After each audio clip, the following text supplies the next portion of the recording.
and Kakay! Ang solid doon kasi sumayaw kami sa isang event, TikTok Philippines. Sabay silang dalawang magkapatid, sumayaw, tapos sabay kaming dalawa ni Raver. So nung time pa lang na yun, naging close na kami, bonding. Nag-TikTok na kami noon. 1, 2, 3, 4. When we close, meron din tayong boom, boom. Yung popping, nagre-revolve siya around contraction ng muscles. So, kailangan napipitik nyo talaga siya. As in, parang... Ko lang tumitibok sa kakabay.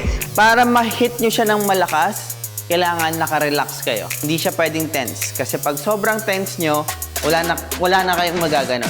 Magiging ganito yung itsura niya. So, relax lang, relax. Boom.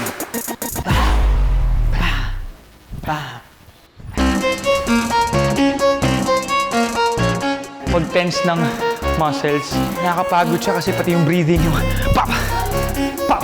Parang kailangan namin ma-master yun. It's more of like keeping the beat, feeling good.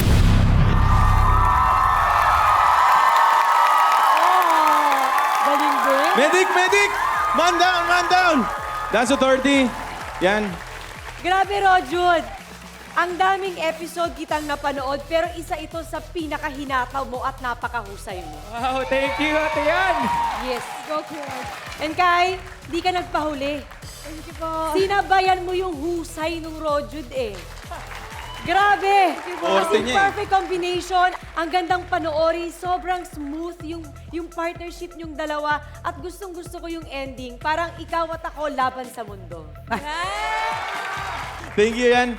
Coach! Coach, Kay Kakay, kailangan pa kitang mas perform, connect to the character. Si Rojo naman, yung in terms of pocketing to the music, medyo nauuna ka for me because I think sa popping kasi very important yung pocket natin sa music. But hinahabol mo siya in terms of performing.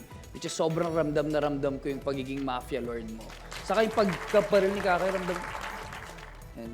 Kuhang-kuha. nawala si Coach Jay. Nawala si Coach Jay. Kala Pero- ko, may kontrabida pa rin pala. Hindi pwedeng wala. Hindi. Oo. Nagulat lang ako doon sa mapagbuhat kanina. Parang hindi hinawakan, parang kusang lumipad na lang eh.